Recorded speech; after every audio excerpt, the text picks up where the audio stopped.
99.8 KCFM Podcast. Dennis Booth, good evening.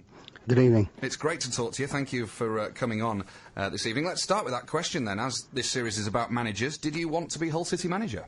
Yes, I certainly did. I look back now on my time and very disappointed that I never had the chance to have managed Hull City. It was my club through and through. My family, my daughter Lee and my son Grant still live in the area, and eventually myself and my wife Stephanie will be moving back to the area. So it would have been a great honour.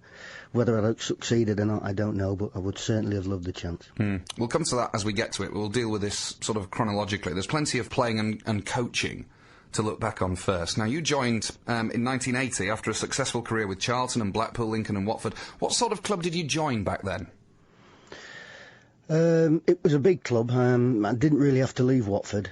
I had another year left, but I thought the time was right possibly to move on. Hull City came in, and through my time playing with Charlton in the late 60s against the Wagstaffs and the Chilterns and the Butlers and people like that, it was a very big club in my eyes, and what they've achieved now I certainly am not surprised about, because the club, the stadium was a fantastic stadium, and I made the move up to Humberside, but it didn't work out that well from the very early days, so I was a bit disappointed, but eventually we turned things around, and as I say, it's fantastic, the club in the Premiership. Mike Smith was the manager back then, and he was overseeing a club, let's be honest, that was about to hit a real crisis. It was something you weren't used to, having been playing for successful in the in the black clubs all the way through your career.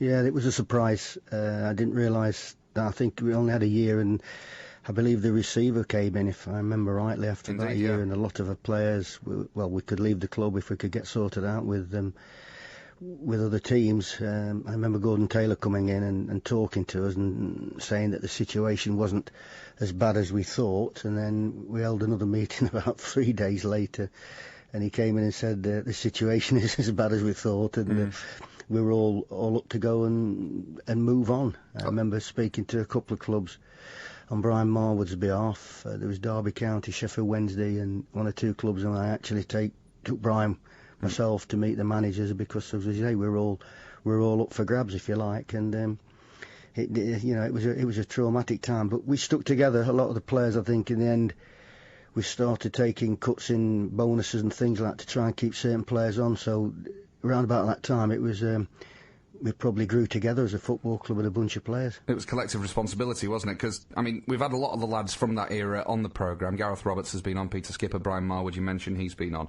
And they've all talked about trying not to let the club's financial trouble affect them. But it was a difficult old time, and you were relegated in that first full season that you had there. That's right. It was a difficult time. We had families, obviously, and my family was young, and but it brought us together. I remember one night in particular, we went down to Aldershot, and we played in all white. We changed strip, and we murdered them 3-0. And I remember saying in the bath afterwards, it was like, we're like Real Madrid tonight. So it did bring us close together. It was a fantastic night, that was. The people probably couldn't understand our side, or a bunch of players could go there with all the troubles hanging round their necks and go and play as well as that. That was in the 81-82 season. I've just found it in the book. March the 12th, 1982. Good memories there, Dennis. 3-0 win, 2 for Les Mutry, 1 for Brian Marwood. Where were you, when you first joined Hull City in that season before, where were you playing? Because Gordon Nisbet was still around, who'd had the right-back spot for a few years, and he seemed to have the number 2 shirt for most of that season. I originally was bought to play in midfield. They played a 4-3-3 at the time, and he was looking to strengthen the centre-half, midfield, and the striker. And I believe Mike had spoken to Sam Allardyce in the centre-half, Joe Royal, and so he wanted the spine right down the middle, and I was bought to play in between Steve McLaren at the time and little Gareth. But then things changed around, and I ended up playing that right back, left back, and then eventually when Colin came, we used to play with 3 at the back, and I'd play a sweeper behind Dale Roberts, Pete Skipper, sometimes Stan McEwen, and we played that system, and it worked well for us at times with Colin there. You had a hell of one sort of bright spot of that first season you had when Hull City were relegated was a great FA Cup run. Started in the first round and then in the second beat Blythe Spartans at the third attempt in the second round. Went on to the fourth round eventually. Lost at Tottenham without disgrace. They went on to win the FA Cup. You played, I think, centre back that day. Who were you marking? Maybe Steve Archibald, maybe, or? No, I wore the 5, but I didn't play centre back. Oh right, okay. I played in midfield in a 3, which was myself. I believe it was Steve McLaren and Nick Deasy. So you had to look after Ozzy Ardiles or Glenn Hoddle, maybe, yeah? That was my job, Ardiles. I always remember we were doing ever so well. It was 0-0 and Keith Edwards got through and you put your money on Keith and he lobbed Barry Daines, the goalkeeper, and we just missed. They took Ardiles off with about 10 minutes to go, still at 0-0, and a little fella came on called Gary Brook. And he ended up scoring 2 goals. Yeah, he was substitute for the final. He was substitute all that season, as I recall. Yeah, Gary well, he took Ardiles off, and the little fella came on and scored 2 goals. So I did a good job for 80 minutes, but Brooks scored 2 in the last 10 minutes. Now, the following year, this is the one we talk about with the receivers and so on, and everyone being put on the transfer list. A well-documented era because Mr. Needler's advisors had told him he couldn't go on bankrolling the club. You mentioned the game against Aldershot. Good memory, that one. What about a rather famous goal you scored? You were never exactly prolific, but you scored a rather famous goal against Port Vale, where I believe it was pretty much from your own half of the field. It was in our half of the field, yeah. So I'm up there with Beckham. I just lumped Was his more intentional than yours, maybe? Or? Yeah, a lot more. I lumped it into the net, and the goalkeepers come out and knocked everybody over, and I just remember looking at the ball bobbling into the net. But, it's just one of those free kicks that everybody misjudged, and it bounced over everybody. Yeah. That was the one. I think we won 3-1 as well that day. So that was it. Yes, you did, and that was the third and final Hull City goal.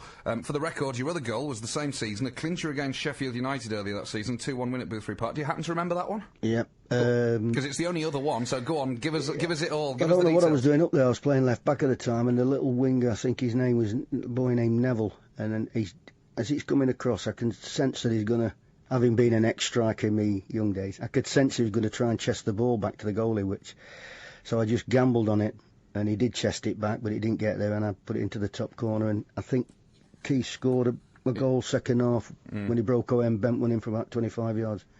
Yeah. 2-1. I broke my toe that day as well, actually. So. Really? Yeah.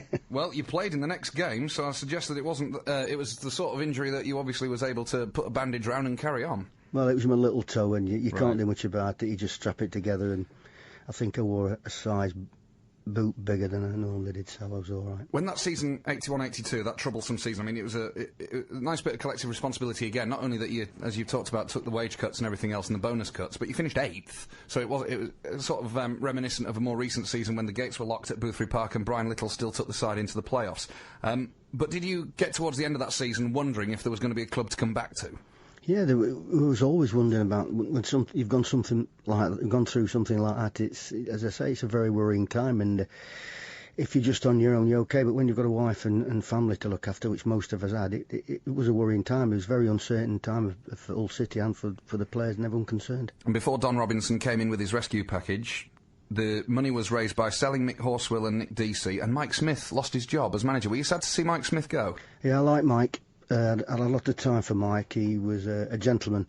He had good ideas. He'd managed and did very well for the Welsh team as a team manager. Maybe he was more cut out to deal with the top players and the international players than he was coming into the division, which was a tough division, and maybe not knowing some of the players. But I have a lot of time for Mike Smith. He's a very nice man. OK, we've got Dennis Booth with us, former Hull City fullback, and by the sound of it, fullback on the right and left, central defender, central midfielder as well. Went on to be coach, a player coach initially, then joined the coaching staff full-time and was also assistant manager, and then towards the end, caretaker manager. Dennis, in 1982, as part of the package of Don Robinson arriving, he brought in Colin Appleton as manager. You had a right old time under Colin Appleton, didn't you? Promoted and then nearly promoted, and it was refreshing, wasn't it, after all the turmoil of the previous couple of years?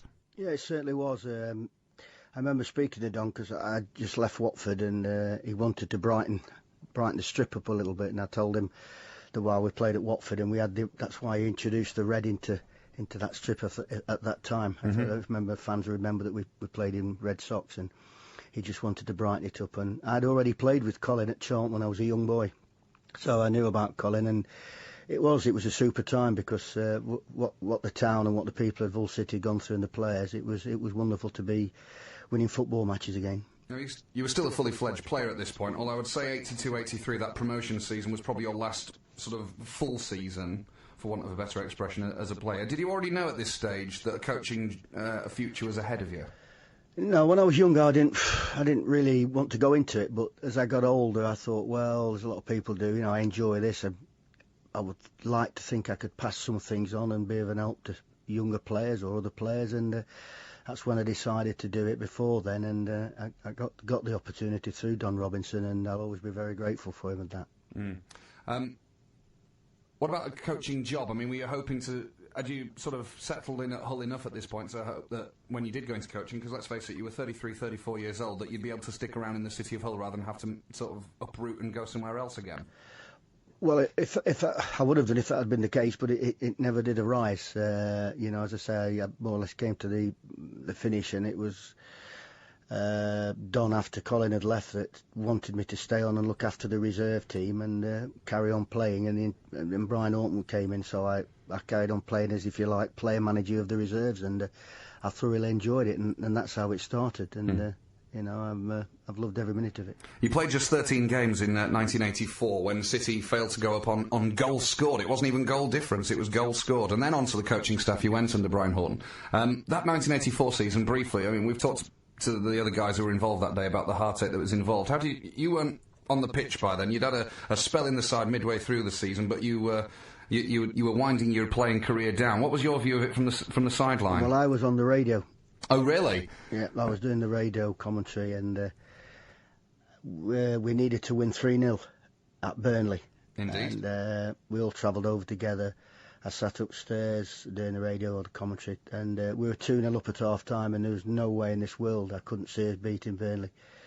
But unfortunately, it didn't happen, and I remember going down into the dressing room straight away, and very sad scenes, players in tears. You can imagine what it was like. I think one goal, very disappointed, terrible time really, and that's when Colin left. Colin left the football club that night. He essentially said, right, that's it, I'm off, didn't he? Well, he got all the boys together. I came down, he said, Jenny, get the boys out of the bath, and they came and sat down, and he just said, I believe I've got another club to go to, and I'm leaving, and that was when Colin left the football club, and that was it. That's how it started, you know. It was a complete shock to everyone, because we didn't see anything like that coming. And Don took you all to Florida, memorably so, and that's where Brian Horton came in. He was introduced to you and the rest of the players in Florida. Yeah, I took the side to Florida. We had to play the second leg of the, if I believe it was the Arrow Air Cup.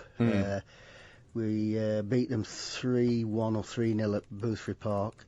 I think we lost 1-0 over there, but we won the cup. We also played Fort Lauderdale, and it was while I was out there that Don asked me. He said the new manager's coming in with Brian Horton, who I knew from my playing days. We used to have a good rivalry, Brian and myself, in midfield for the Watford, and obviously played for Luton, so that was another big rivalry.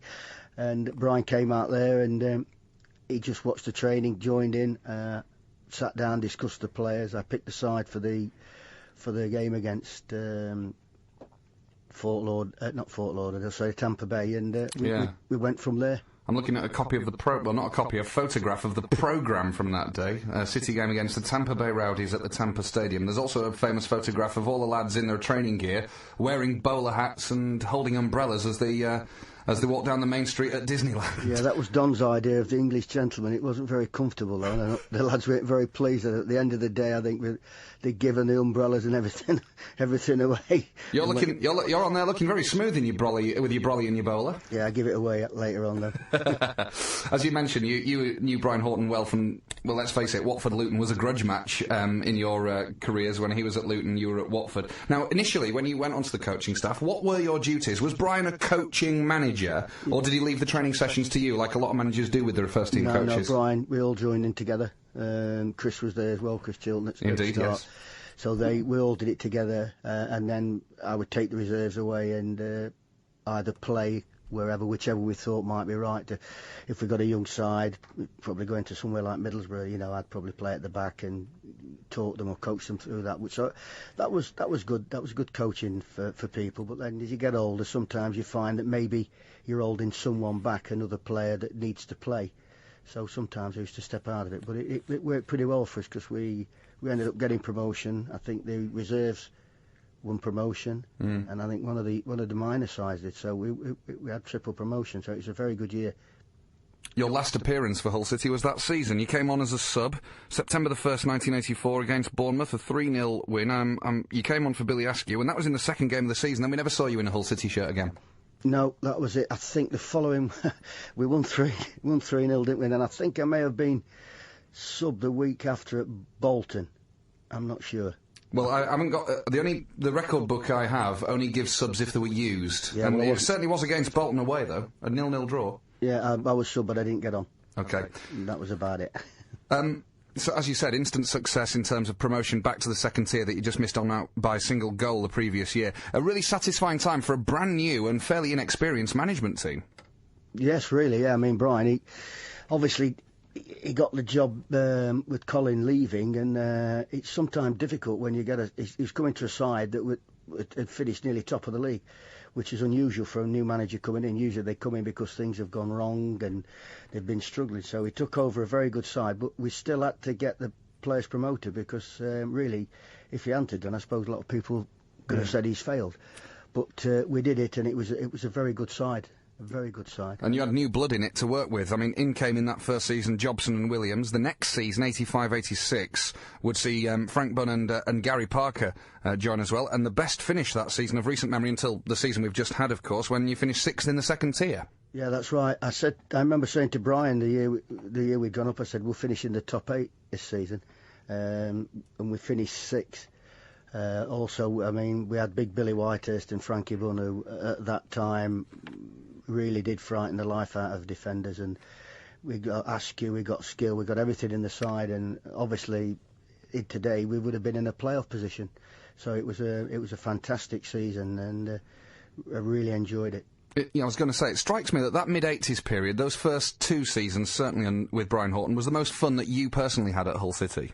Oh yeah. I mean, I'd finished playing more or less, but so you get a lot of satisfaction out of helping players to improve and seeing it on the training ground, and then putting it into practice on the Saturdays. Like I say, we had a good good blend of players. Parker was a very, very good player. I always thought Gary could have played for England. Well, he very nearly did, didn't he? He got into one squad under Graham Taylor, but didn't get picked. His game was suited. He had time on the ball, he could pick a pass. Probably the thing he lacked was pace. So, and as I say, with big Frank and Billy up front, Billy Askew, little Gareth was still there, which was fantastic for Gareth, a little ratty midfield, and it was a very, very good side, that was. The 86-87 season was a bit more transitional, 14th, one to forget in many ways. The thing that the fans remember isn't about the league campaign, which did sort of pass everybody by, although it nearly turned into a relegation struggle, but was the FA Cup run, where you got to the 5th round and it was Wigan away, a big opportunity to get to the quarter-finals, and sadly City blew it. Yeah, we lost 2-0, was it 3-0? 3-0, I'm afraid, yeah. Yeah, I remember walking off the old Springfield ground there and having to come on. It was like our supporters were very, very upset, and obviously naturally so. And we did. I think they went on. Did they go to quarter-finals, didn't they, Wigan? And I believe Leeds United beat them, if I remember, and Leeds got to the semis. So that was the point. It was Leeds awaiting in the quarter. I mean, the draw obviously wouldn't have been made, but it would have been probably the same draw. I don't know how it would have worked back then, but Leeds in the quarter-final, and I believe it would have been at Boothbury Park as well. Would have been one hell of a game, wouldn't it? It certainly would, but as you say, that's it's football for you, if you like to say it. We weren't complacent. We realised afterwards we'd missed a fantastic opportunity to have got there, and then once you get that far, who knows? Leeds United, I believe we may have beaten that year twice. I'm not quite sure about that now, but we certainly beat them away. I remember Frank Bunn scoring, so you're looking at possibly a semi-final place, but it wasn't meant to be. Certainly had 2 victories over Leeds the following season, but this was the season that people remember because it was 87-88, such a good start, right up to the new year when City beat Leeds 3-1 at home, Andy Payton scoring on his full debut, and then there was this form sinking like a stone, 14 games in total without a win, and suddenly Brian Horton's gone. Yeah, I remember that. The game before we beat Leeds, I think we'd gone to Aston Villa and lost 5-0, yeah. 5-0 at Aston Villa, and the following game we played Leeds, it was a Sunday afternoon kick-off, and we beat them 3. And I remember me and Brian obviously still speak together about things, and that was like you're looking for the turning point for push on, and went the other way. We had a really bad run for some reason. I thought we'd kick on, and it was a great result to beat Leeds. I mean, and everyone was really thrilled. Sunday afternoon it was, and in the end we just plummeted, as you say, rightly so, down there. And we did try.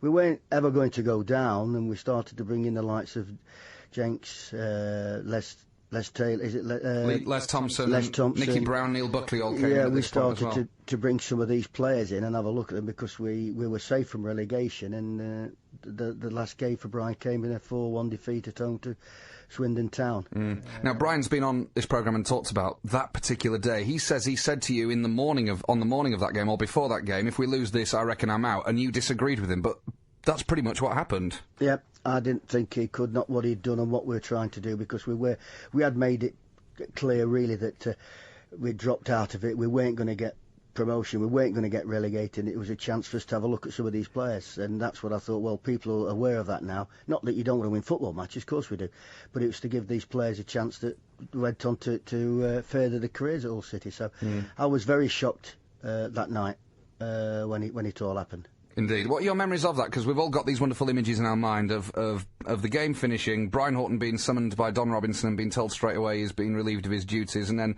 when Don goes in and tells the players still in their kit, covered in mud, you've got personalities like Pete Skipper and Gareth Robertson, an absolute outcry among the players, persuading Don Robinson to go and change his mind. Where were you when all this was going on? I'd gone straight into the dressing room. I was talking to the players, or whatever, discussing what had happened or whatever.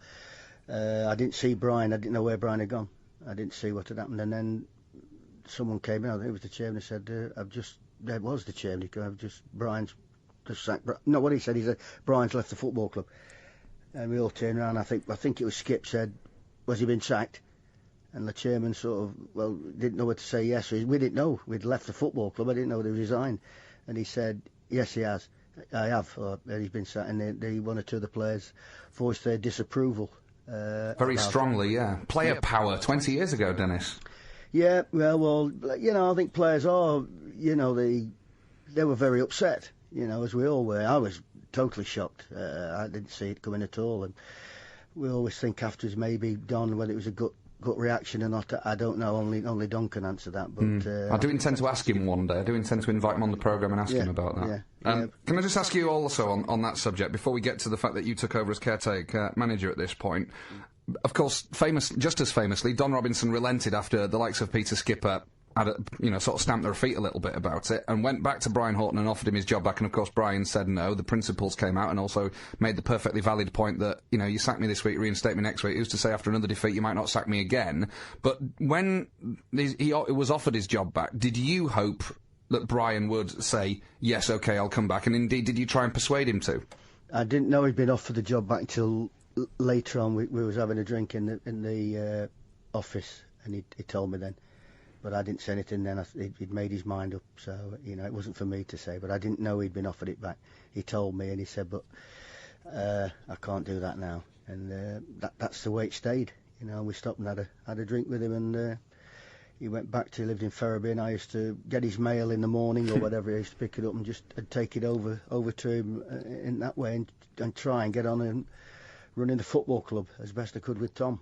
Because this is Tom Wilson, indeed, and this is the point where, as I asked you at the outset of the programme, if you wanted to be Hull City manager, this is the point where your opportunity came, of course, and you had 4 games to go. You immediately beat Huddersfield 4-0, then got a draw with West Brom, lost to Millwall and drew with Reading. So, having had a 14-game period without a victory, you managed a huge win in a big Yorkshire derby, straight away, and then managed to avoid defeat in 2 of the final 3. Did you think you'd done enough to get the job? Yeah, I would have done it different now. I was a young man. I never pressed and said, look, they do now, look, I want to know, the players need to know, what have you. I just let it drift on instead of trying to get the chairman to sort of come up with a decision. So I would have done it differently now. I would have pressed for it, but Well, I actually bought Steve Terry, didn't I? I was just going to bring that up. The fact that it's very rare that a caretaker manager is allowed to use the transfer budget, isn't it? I mean, Steve Terry couldn't play because it was gone deadline day. He couldn't play until the following year. But I remember the photo of you and Steve Terry and Tom Wilson walking across the Humber Bridge on the day he signed. But I'd also spoken to another centre-half from Norwich, Elliott, was at Sunderland, and I met him with Don up in Don's ocean thing, wherever it is, up in Scarborough. It was a red hot day, and he said straight away then that, is he going to be the manager? Which obviously, if you're going to a new football club, I'm bringing him in. He wants to, I sign him, bring him in, and then next week someone else is there. So I looked at the chairman then to sort of say, well, go on then, and nothing was really said. So that might have put him off, and I just got on with doing my job. Did you get the impression in that period between Brian Horton arriving and the end of the season that you had every opportunity to get the job? I thought so. I thought the longer it went, that was going to be it, but nothing was said. But as I say now, I would have gone in and knocked on the door and said, look, I need to know, I might need to plan things and get things sorted out. But you just sat back there, and I just got on with doing the best as I could for Hull City Football Club, and the players were. I think the players wanted me to get the job. I was just going to ask that. Did you have a sense that, because I mean, some of these lads, obviously like Gareth Roberts, Pete Skipper, Billy Askew, and so on, were players who were your mates, as well as now guys under your command. Did you have the fact that you had such a good relationship and a long-standing relationship with them? Do you think could have held you in good stead with Don Robinson? Well, whether Don looks back and thinks, well, he's too close, but I remember when I took the players to Fort Lauderdale and out there, Tampa, that I sat them down. I just said, look, I'm bringing you out here. You know how I work. I'm not going to try and be anything different. I'm not going to straight away jump over and be all this sort of thing. I'll be there. There will be discipline. You know that. And I spoke to them about that, and I said, I'll do things properly. And they were fantastic for me. There was no trouble. They were brilliant. And that's what I thought, well, yeah, they responded to me. Nobody stepped out of line.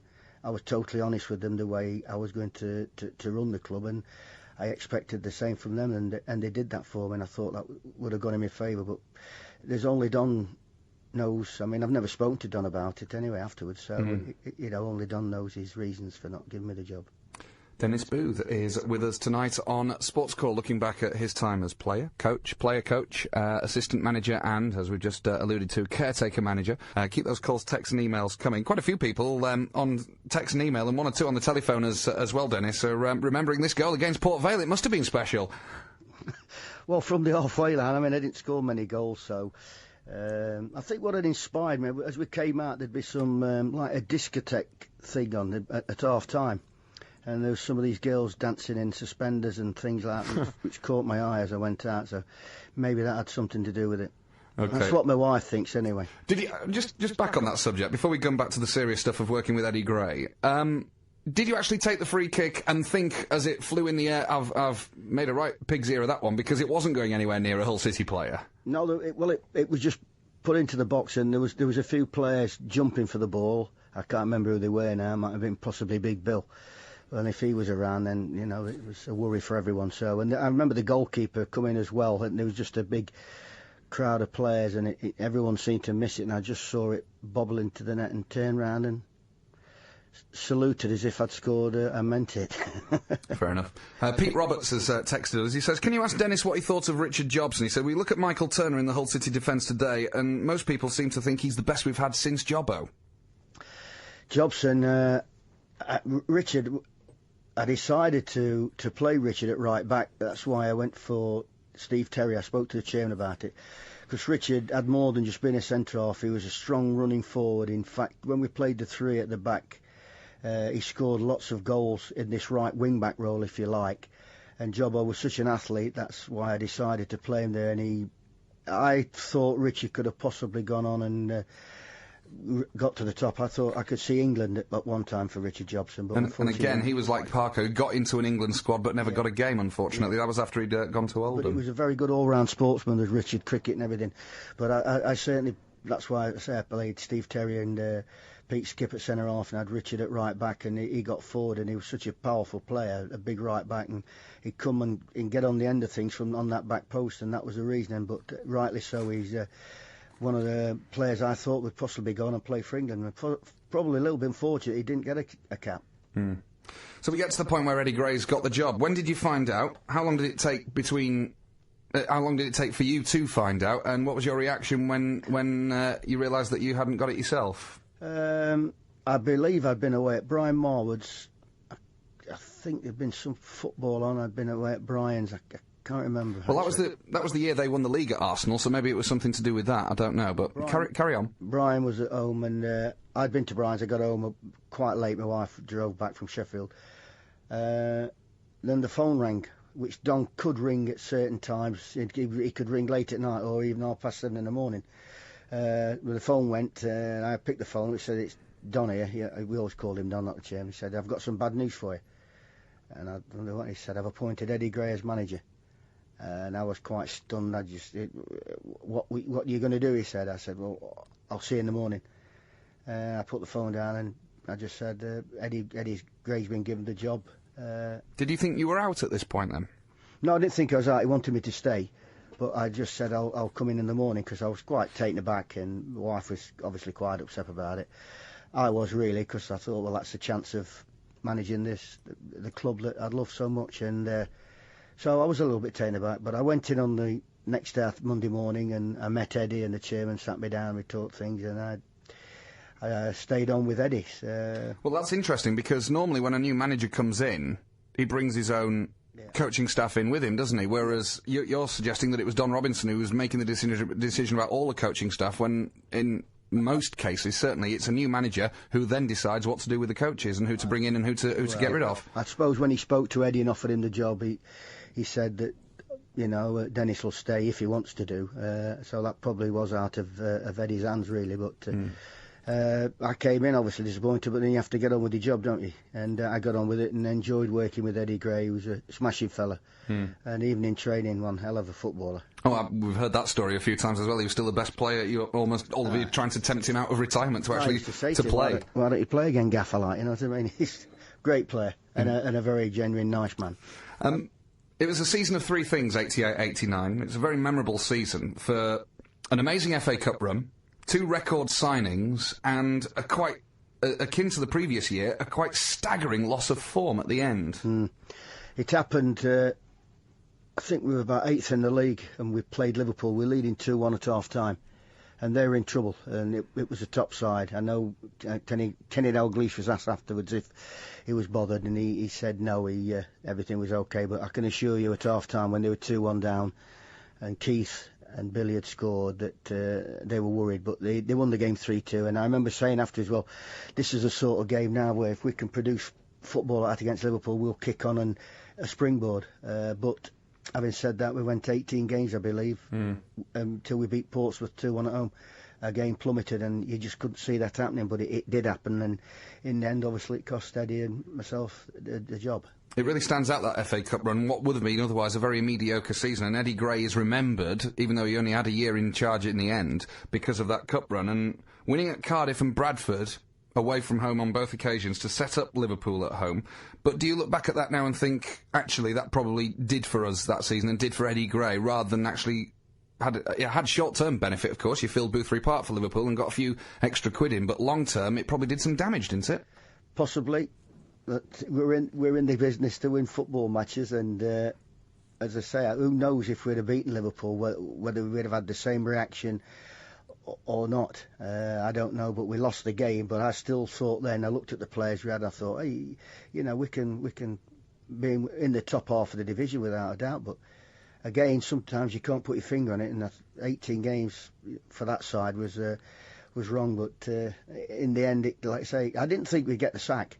Because it was Eddie's first year, and I think you need time to turn things around, and he was obviously trying to set his seal on the way we played and the certain plays he got in, so really I didn't see that coming at all.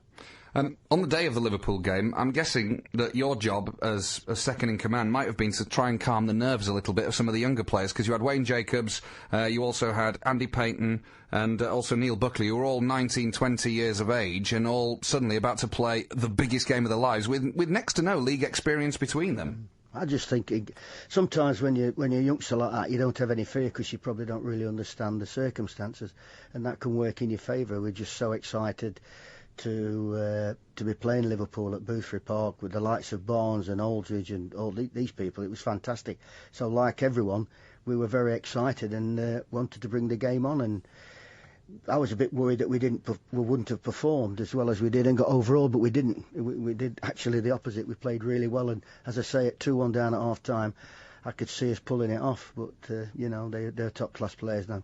I remember Barnes playing very well second half. And Steve McMahon in particular, as I recall. I was in the well that day, and it was just the most amazing atmosphere. Stood right next to the tunnel as the players came out and then and went back in again at half time.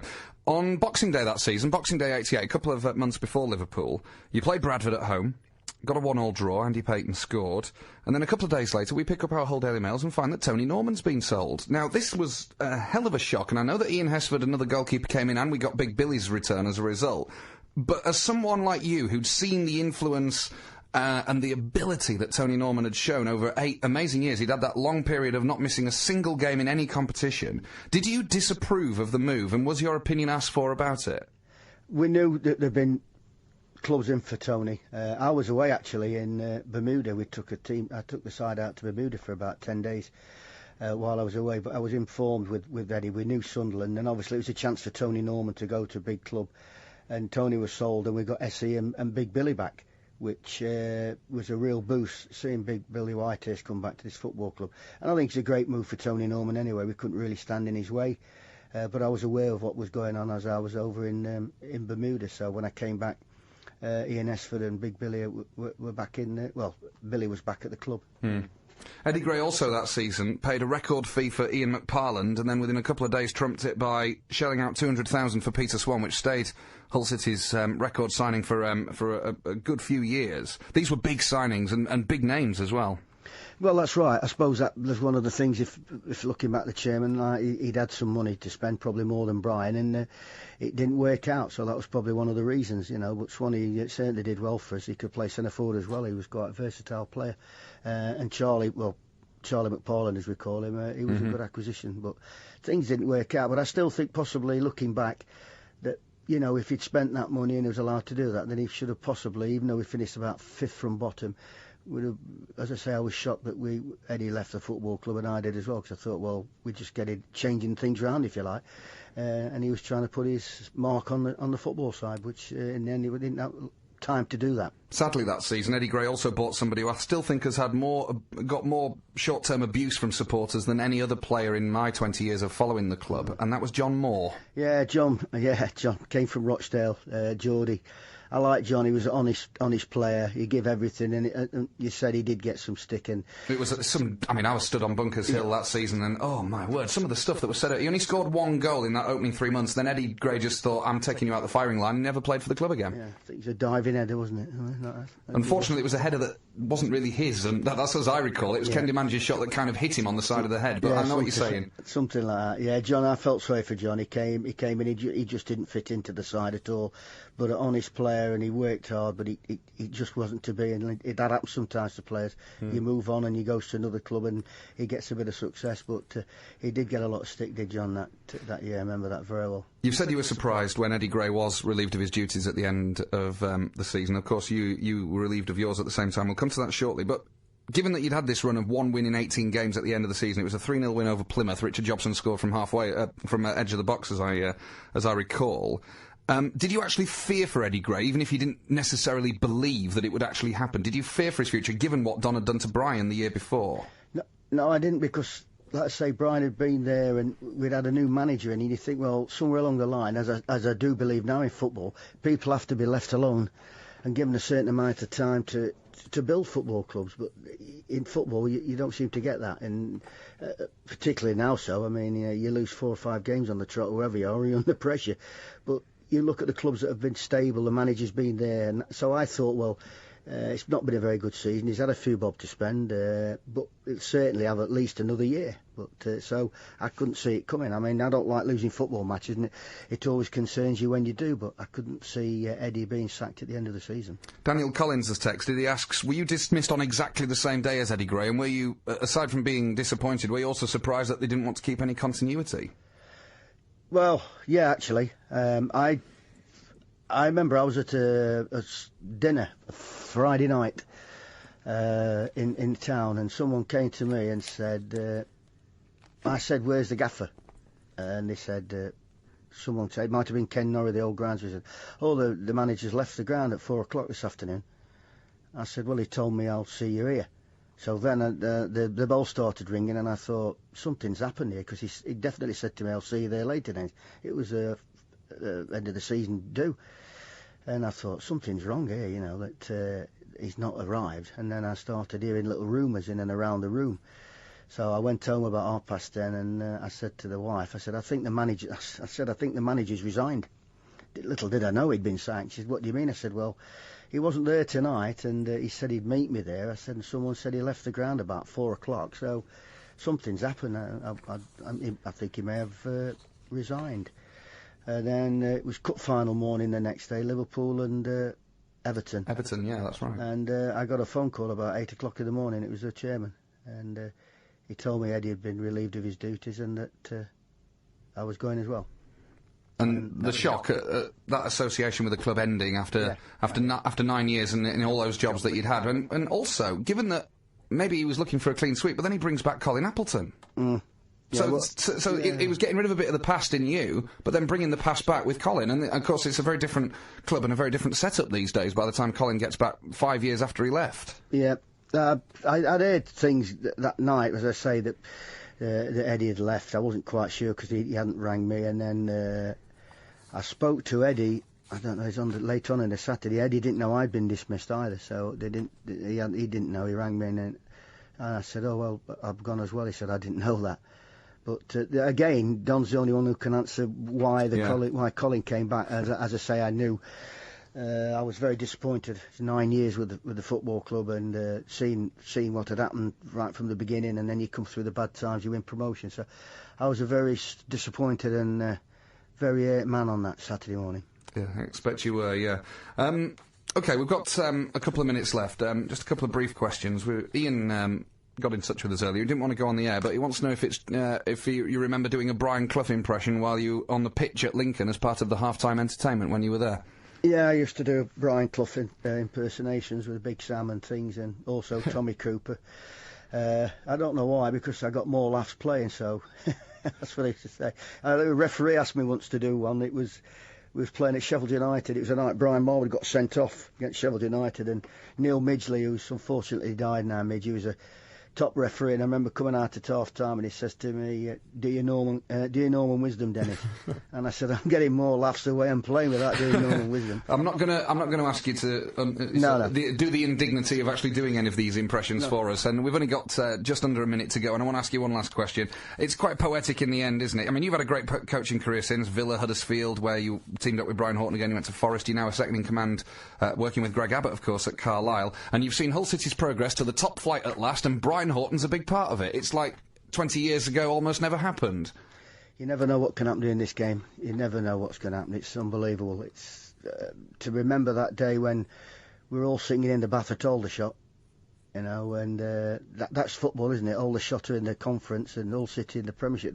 That's what can happen in football. All those years ago when someone said they'll be in the Premiership or the top flight, you wouldn't believe it, but that just shows you what can happen. But obviously building that fantastic stadium, although it is very sad that Boothby Park's gone. I went by the other day and collected some bricks and a bit of, I think there was the bath. The wife said there's a bit of slate there, take that out. Really? The bath.